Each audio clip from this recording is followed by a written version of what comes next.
台湾的优生保健法即将修法，并改成生育保健法。其中，已婚女性想堕胎到底要不要经过丈夫同意的部分，引起了激烈的论战。今天就让我们一起来聊聊生育保健法吧。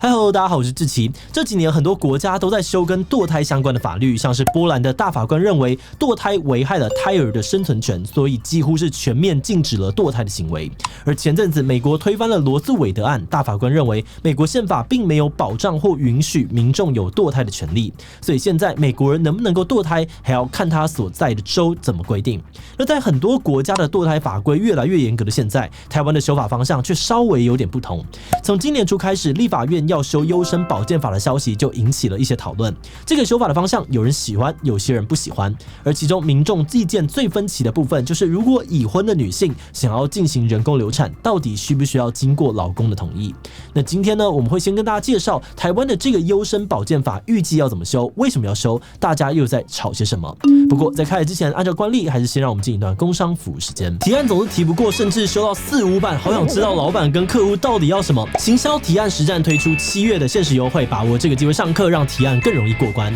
这堂课集结了社群洞创办人杰哥多年的提案经验，整理出一套完整的提案结构与方法，教你抓住客户需求，缩短修条的时间，拆解提案步骤，一步步解决卡关的原因。如果你正在为提案苦恼，或未来想要踏入行销广告业界，都可以透过这堂课学习顺利提案的方法。现在就点击资讯栏的连结，把握7月限定的课程优惠吧。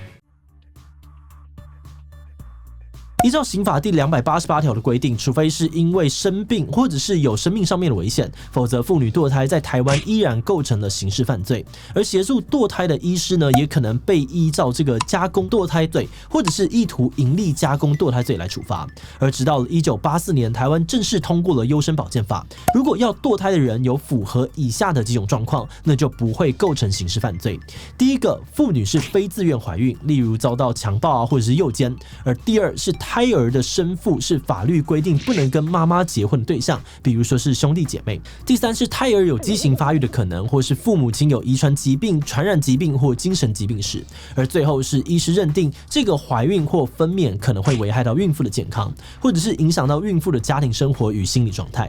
不过，就算是符合这些状况，但法律还是有规定，除非孕妇或婴儿的健康出现了重大问题，不然只有在怀孕的第24周之内才可以进行人工流产，也就是堕胎。那如果怀孕的女性刚好是未成年的，然后她想要堕胎，那就必须要有监护人同意。如果怀孕的人是法律上面的已婚女性，那她能不能够堕胎，也还要经过法律上面的配偶的同意，而不是自己想要就可以。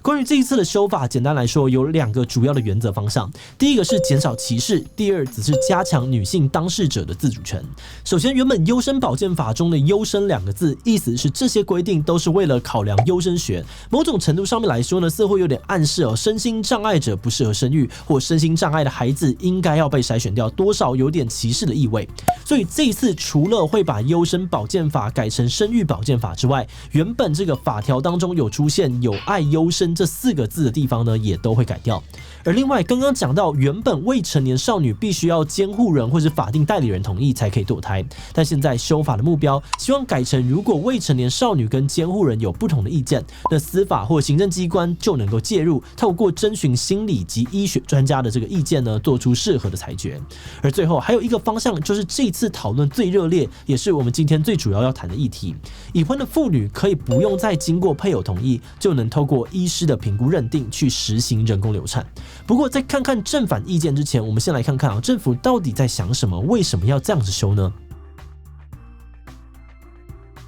以法院的态度来说，其实台湾早就有过类似的判决先例。有丈夫认为他明明就没有同意妻子可以堕胎，医师就帮妻子动手术，所以控告这个医生呢，说他触犯了堕胎罪。而最后法院并没有受理丈夫的自诉，因为法官认为妇女是最了解自己身心状况的人，配偶的意见可以参考，但不能够取代医师的判断。并且法院也认为优生保健法讲到的配偶同意权只是行政措施，并不算能直接解释成是刑法堕胎罪要保护的利益。义。另外，这次修法背后呢，还有另外一个动机，就是要让台湾的法律能够更符合联合国的趋势与规范。1979年，联合国通过了消除对妇女一切形式歧视公约，是国际间第一个关于女性权利的多边公约，目前有高达189个缔约国。那虽然台湾并不算在其中但政府认为人权是台湾最重要的价值之一，也是我们跟中国最不一样的地方。在人权上面持续的努力，也能够让我们持续的结交更多志同道合的朋友。所以长期以来呢，很多国际的人权规范都有被纳入我们的法律体系当中。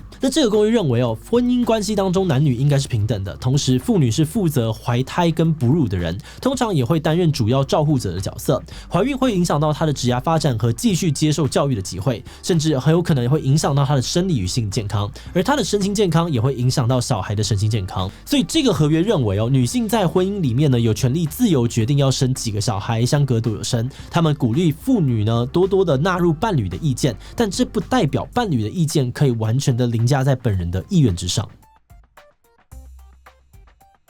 在修法的消息出现之后，质疑的声音或讨论方向其实蛮多的。除了配偶有没有权利决定以外呢，还有堕胎是不是侵害了胎儿的生命权？这样修法对台湾的外交有没有帮助？生育率会不会继续降低等等？那在生命权的部分呢，之前我们已经有在其他影片讨论过了，所以今天我们主要还是会聚焦在配偶有没有权利决定的这个战场，来看看双方的论点。在公共政策平台上面，我们注意到反对方最在意的一点呢，可能就是掌控感跟公平感。他们认为，如果修法通过，那之后不管是生或者是养，丈夫可以说是几乎完全没有选择的空间，因为法律本来就有规定，孩子出生之后，生父跟生母都有抚养义务。那如果不养的话，可能会触犯遗弃罪。在养的部分呢，夫妻双方都一样没得选择，那就算了。但为什么在生的部分只有女性有权利可以决定呢？如果夫妻双方本来讲好要一起生儿育女，结果太太怀孕后突然反悔想要堕胎，那谁来赔偿丈夫的损失呢？失去孩子的痛苦对爸爸也会是很大的打击。